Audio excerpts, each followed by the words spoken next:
Hello everyone, now we will discuss on the topic tertiary treatment part 3. In the last two classes, we have discussed on the adsorption based and membrane based methods for the tertiary treatment of wastewater and water. Now, we will be discussing on another type of methods which are also used for tertiary treatment, and this method is basically advanced oxidation process. Here we will discuss on advanced oxidation process for water treatment and then working principles, hydroxyl radical production in different advanced oxidation process techniques, light driven AOPs, benzene oxidation by AOPs, that is one example we will discuss, and advantages, disadvantages and prospects. So, this advanced oxidation process includes two terms, one is your advance, another is your oxidation. So, it clearly indicates that oxidation will be there, oxidation of the pollutants will be there and it is of advanced type. That means, conventional oxygen will not be used.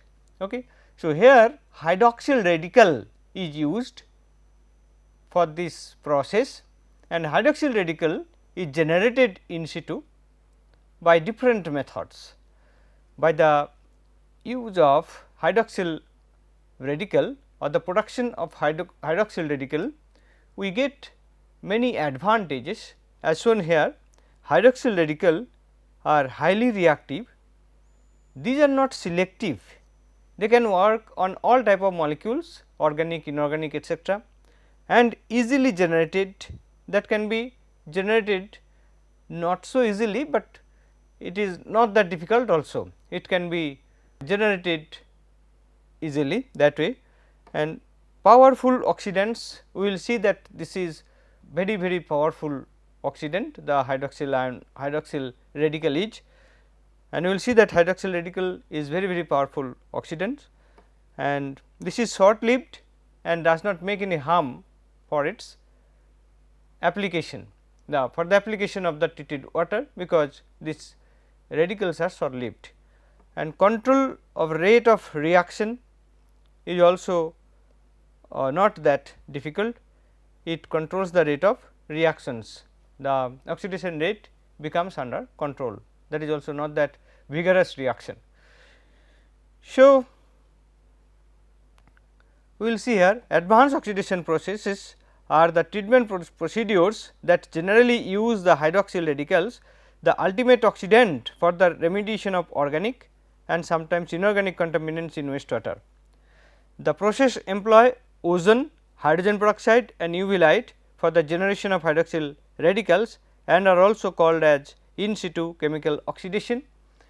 The photocatalytic oxidation is also under this category, and hydroxyl radicals are highly reactive, short lived and can work on different types of compounds which are less degradable, and different AOP techniques are ozonization, UV, hydrogen peroxide, photocatalytic oxidation, Fenton oxidation etc. So, we will be discussing about all of these techniques. Before that, we will see what is the so important of this advanced oxidation process. So, as we discussed that in tertiary treatment, our objective is to give the complete removal of the residual pollutants which are available after secondary and primary treatment, and in this case the concentration of the pollutants normally is very less, but the presence of some type of pollutants even in trace amount is also not desirable, it creates different health impacts.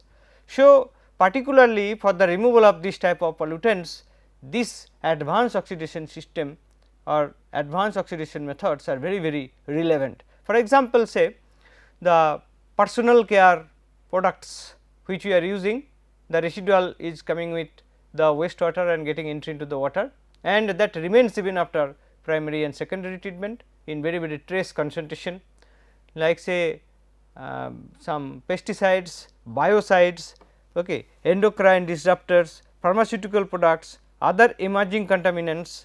Domestic wastewater becomes more complex and challenging because of the presence of these contaminants, domestic wastewater becomes more complex and challenging in treating with conventional techniques. Okay. So, this is one major trend we are following nowadays, which needs a special attention. On the other way, to ensure the good public health, the stringent regulations are coming gradually.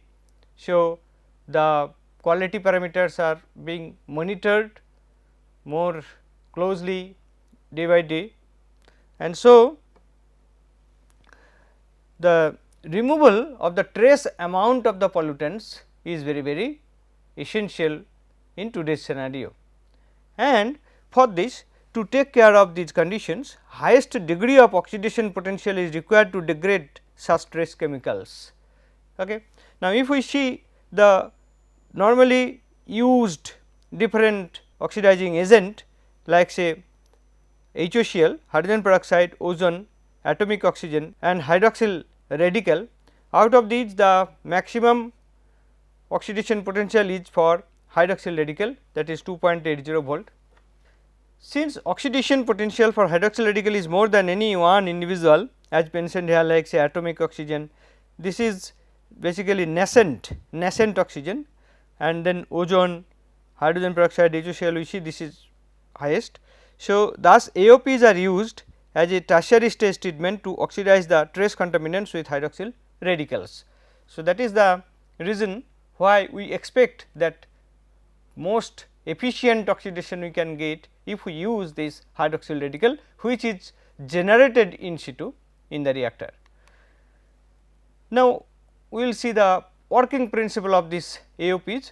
So, what will be the steps for the reactions? There are number of steps, and the first step is formation of hydroxyl radical. Then second step is initial attack on target molecules by OH radical and their breakdown to fragments, and third is subsequent attacks by OH dot until ultimate mineralization. So, initially OH radical is formed, second step it attacks the target molecules, then third step consecutive attacks takes place until the molecule is degraded to the smallest form. Now, the mechanism of hydroxyl radical production highly depends on the sort of AOP technique that is used, that we have mentioned different types of techniques. So, for different techniques different mechanisms are there for the production of OH dot or hydroxyl radical.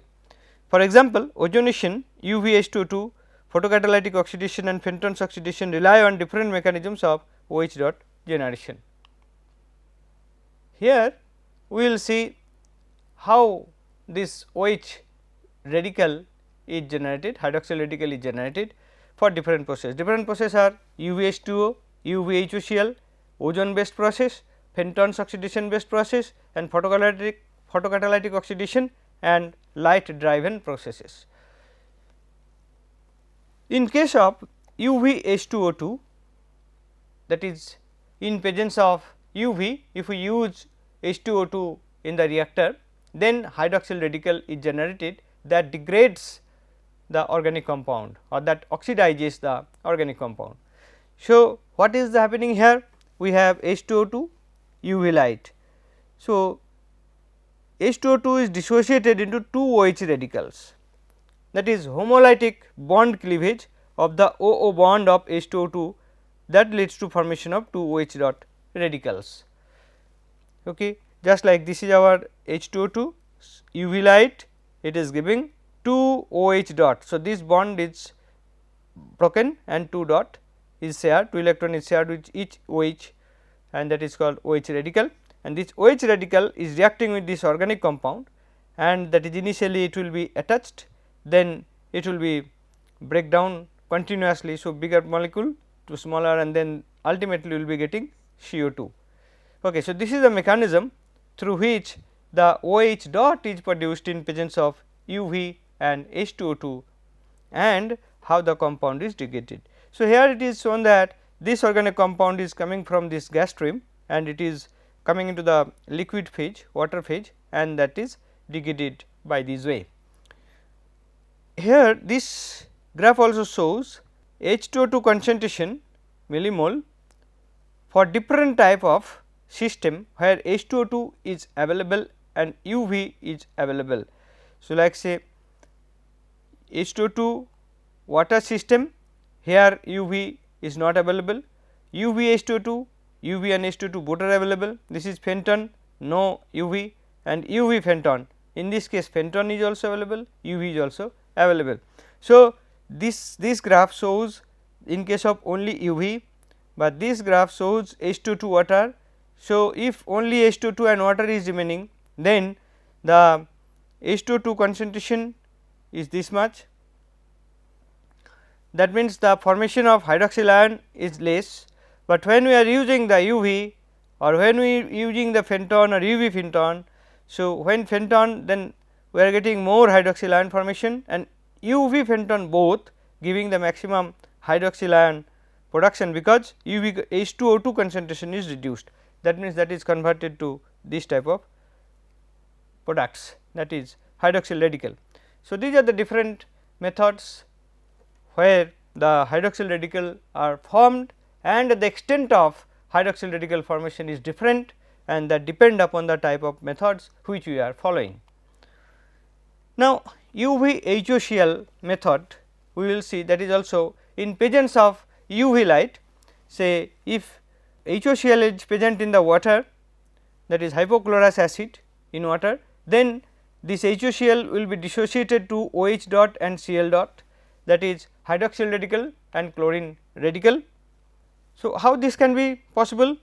So, if HOCl is present in the water, so under the presence of UV light it will be dissociated to OH dot and Cl dot, but HOCl in water, how this can be available?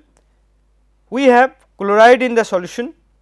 So, if we provide some electrolytic circuit, so then if we provide some voltage, so there will be some conversion of chloride to Cl2, and that Cl2 will be reacting with H2O and give us HOCl and Cl minus. So, then HOCl will in presence of UV light, that will be converted to OH dot and Cl dot. Once OH dot and Cl dot is converted, so the Cl dot can further be reacting with Cl and then it will be Cl minus. So, that will give us Cl2 this moiety, okay, and then that will attack organic compound, and this OH dot will also attack on the organic compound, and the similar type of attack will continue until this complete organic compound is degraded and converted to CO2 and H2O. So, this is the mechanism of the UV HOCl process, and the photolysis of hypochlorous acid and hypochlorite OCl minus produces a suite of reactive oxidants including hydroxyl radical, chlorine radical. Therefore, the addition of light to chlorine disinfection units could effectively convert existing drinking water treatment systems into advanced oxidation process. We have already discussed that in case of conventional treatment or after tertiary treatment we go for disinfection. So, when we use both chlorine and UV, so in that time this type of reaction can take place and disinfection also takes place. So, automatically disinfections and advanced oxidation is taking place in the system when we use this UV and chlorine for the disinfection purpose. Now, we will discuss on AOP with ozone, advanced oxidation process based on application of the ozone. So, ozone based AOP. So, in wastewater ozonation, the amount of ozone which gets dissolved in wastewater is the only reactive ozone and effective on pollutants and contaminants. So, ozone which is coming into the water phase, that will be reacting and that will be generating nascent oxygen. So, we have seen that nascent oxygen is also having very high oxidation potential, which is more than the ozone. So, this is considered as very effective agents for the oxidation purpose. So, the reactive ozone when reacts with the pollutants in wastewater gets consumed also. The efficiency of ozonation process also depends upon the efficiency of core wastewater treatment and effective reductions in pollutants. So, whether this ozone only or it is there are some UV or H2O2, so phenton etcetera. So, depending upon the environment, the efficiency of the hydroxyl radical formation will be varying. So, generally wastewater contains diversified constituents pollutants, out of them ozone reacts with many of them and in the process gets consumed, and the ozone reacts on microorganisms, color, odor, COD, BOD, organics, inorganic, heavy metals, oil and grease, total organic carbon, volatile organic compound etcetera.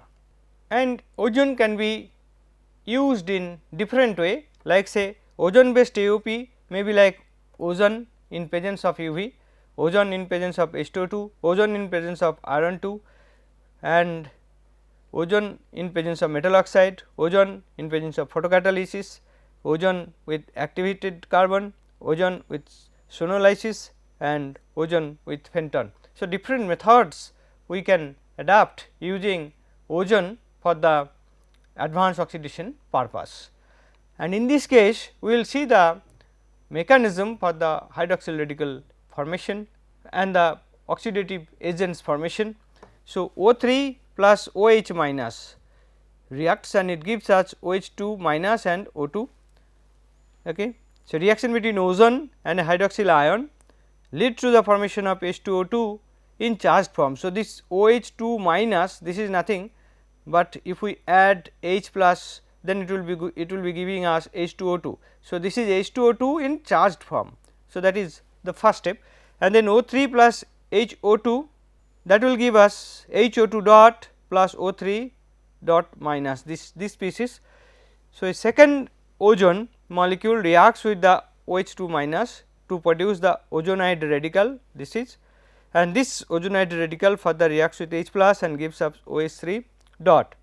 This radical gives to OH upon protonation. So, HO3 dot, that will give us OH dot plus HO2. So, this is if one oxygen is coming out and OH dot we are getting, hydroxyl radical we are getting. So, this is the mechanism through which OH dot is produced in presence of ozone, and we see here ozone in combination with other agents gives better performance. Combination of ozone with other techniques to increase the generation of hydroxyl radical, thereby enhancing the treatment efficiency. Now, phenton based AOP we will see. So, here Fe2 is converted to Fe3. So, in presence of H2O2. So, this is the phenton reagent H2O2 and Fe2, it will be available in the media. So, then Fe2 will be converted to Fe3 plus and OH dot radical plus OH minus. So, initiation of phenton's reagent this is, and then regeneration of Fe2 plus catalyst. So, Fe3 which is produced in the first step, that will be converted to again Fe3 to Fe2 plus. Okay. So, plus H2O2, so Fe2 plus HOO dot plus H plus. So, then H2O2 is ultimately giving us OH dot plus HOO dot plus H2O. So, self scavenging and decomposition of H2O2 basically. So, this is the mechanism of phenton based AOP, where we see here OH dot is generated by this reactions with H2O2, and once OH dot is generated, that will be reacting on organic compounds. So, hydroxyl addition, then that will be degrading this like this, and further degradation will come and it will be giving us CO2 and H2O like this, and if it is RH, hydrogen abstraction can take place here. So, then R dot and H2O will form. So, that R dot will further be reacting with this OH dot and like this, and further oxidation will be carried out. So, that way this method will work. Now, we will see photocatalytic oxidation with TiO2. So, in this method, in presence of UV, TiO2 keeps one electron and produces one H plus. So, that is your gap, that is called irradiation of the photocatalytic surface leads to an excited electron and electron gap. So, this is electron gap, it is generated, and this is giving us a valence band H plus, and another electron is generated, that is conduction band. So, these two bands have some energy gap, band gap, that is called. Now, both this E minus will be reacting with oxygen and it will be generating O2 dot minus this moiety, and H dot which is available with this TiO2, that will be helping to produce OH minus as shown here. The TiO2 will be absorbing H2O and then Ti4 plus H2O, that will give Ti4H2O, that is water adsorbs onto the catalyst surface, and then this Ti4H2O with this electron gap. Okay, so, that will give us Ti4OH dot plus H plus. So, on this solid catalyst or TiO2, one OH dot radical is generated. So, that OH dot radical will help to further oxidize the pollutants to the more elemental form. So, this is the mechanism for the photocatalytic oxidation with TiO2. The highly reactive electron gap will react with water. Now, light driven AOPs. So, in case of light driven method, certainly light will be used and different wavelength of light will be used, we will see here in this slide. So, you see that is contaminants of emerging concern, that is CECs. So, treatment of CECs, there are number of processes like UV oxidant, UV ozone, photophenton, photocatalysis. So, all these methods use light, somewhere we use UV and somewhere we use the visible light. So, that way different types of wavelength have been used for different types of methods, and for this the extent of OH radical production or generation is varying in these methods, and some controlling factors are given for these methods like say UV oxidant with reagent dosage, catalyst dosage, they are very important, and UV is used, that is 200 to 300 nanometer wavelength, these rays are used, and UV ozone we use, that is ozone dose and pH is important, UV 185 to 254 nanometer, and then reagent dosage, catalyst dosage, both are very important for photophenton reactions, and in that case light 190 to 900 nanometer is used, and photocatalysis reaction, that is reagent dose and catalyst dose are very important, and light used is 250 to 400 nanometer. Then there are some management concern on this process also, like the detection of light. So, what will be the wavelength, what is the intensity, and there are some issues also, accuracy, sensitivity and responsiveness of these methods. So, these are the challenges or issues we need to address for the successful application of these methods. Now, light driven AOPs, we will be seeing the mechanism. So, here we have seen that some light is used of different wavelength, and then we will see the UV H2O2, UV persulfate, UV chlorine, any methods we have discussed about, and photophenton, homogeneous UV ozone, another type of method, and photophenton, heterogeneous and photocatalysis. All those mechanisms are applicable in presence of light in these methods or in light driven methods, all these mechanisms are applicable. So, this figure A shows these three mechanisms UV H2O2. So, that in presence of UV H2O2 will be converted to OH dot. So, UV persulfate in presence of UV H2O2 2 minus will be converted to SO4 dot, and then in UV chlorine HUCl will be converted to Cl dot, so and OH dot. So, this we have discussed already. In case of photophenton, homogeneous and UV ozonation, we see the UV ozone. So, ozone is there and that will give us this OH dot, okay. And in case of homogeneous photophentons, we have Fe2 plus Fe2 and Fe3 in the media. So, that conversion takes place Fe2 to Fe3 and 3 to 2. So, that conversion will take place and we will get the OH dot formation. So, H2O2 will give us OH dot formation, at the same time this conversion will also take place. And so, this type of reaction which we will already have discussed are also applicable for light driven AOPs, when the photophenton homogeneous phase is used, when photophenton heterogeneous phase it is used, that means iron is not in a homogeneous in a liquid solution, it is in heterogeneous phase, that means in a solid or immobilized iron species when it is used. So, this is our iron species immobilized, okay, and this is our base. So, in that case what will be happening? Will be happening that different H2O2 will be converted to OH dot in the presence of this active sites, and this will be dissolution will be there, and then H2O2 formation, H2O2 will be converted to OH dot. Okay. Similarly, this metal which is immobilized here, that will help to capture the organic intermediates. So, then ferro organic compounds, and then that will be further converted to OH dot, and this type of conversions will be there Fe3 to Fe2. Okay.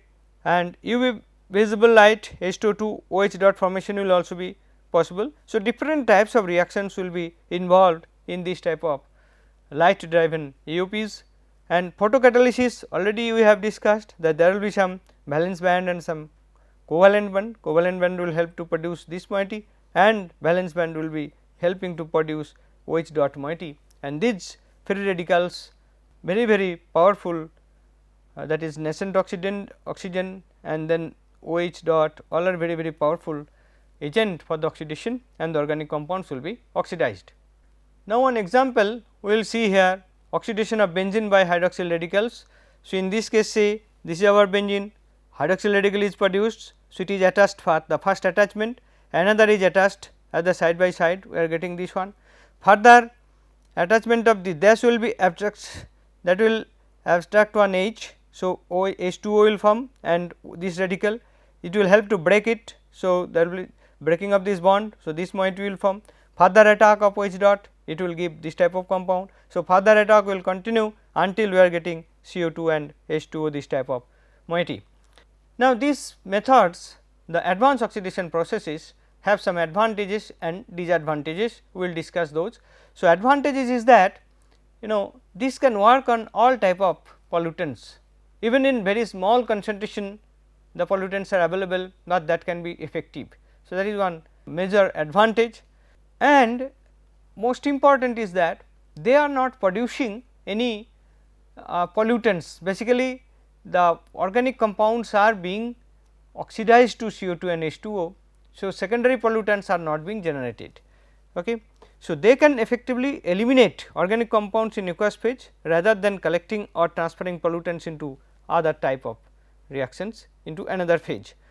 Due to the reactivity of OH dot, it reacts with many aqueous pollutants without discriminating AOPs, and therefore, applicable in many if not all scenarios where many organic contaminants must be removed at the same time. And some heavy metals can also be removed in forms of precipitate, and then in some AOPs designs disinfection can also be achieved, which makes these AOPs an integrated solution to some water quality problems. And since the complete reduction product of OH dot is H2O, AOPs theoretically do not introduce any new hazardous substances into the water. So, these are the advantage, and AOPs has some disadvantages also, like most prominently the cost of AOPs is fairly high, since a continuous input of expensive chemical reagent is required to maintain the operation of most AOP system.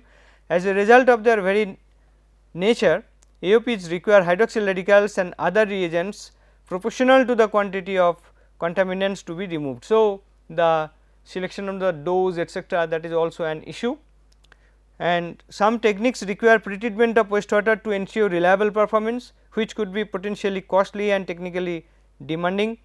For instance, the presence of bicarbonate ion can appreciably reduce the concentration of OH dot due to the scavenging processes that yield H2O and a much less reactive species, this one carbonate radical. As a result, bicarbonate must be wiped out from the system or AOPs are compromised. So, in presence of bicarbonate, this system may not be effective. It is not cost effective to use solely AOPs to handle a large amount of wastewater. Instead, AOPs should be deployed in final stage after primary and secondary treatment, have successfully removed a large portion of contaminants. Ongoing research also been done to combine AOPs with biological treatment to bring the cost down. and if we think about the prospects of this process, then we will see the AOPs were first defined in 1987. The field has witnessed a rapid development both in theory and in application.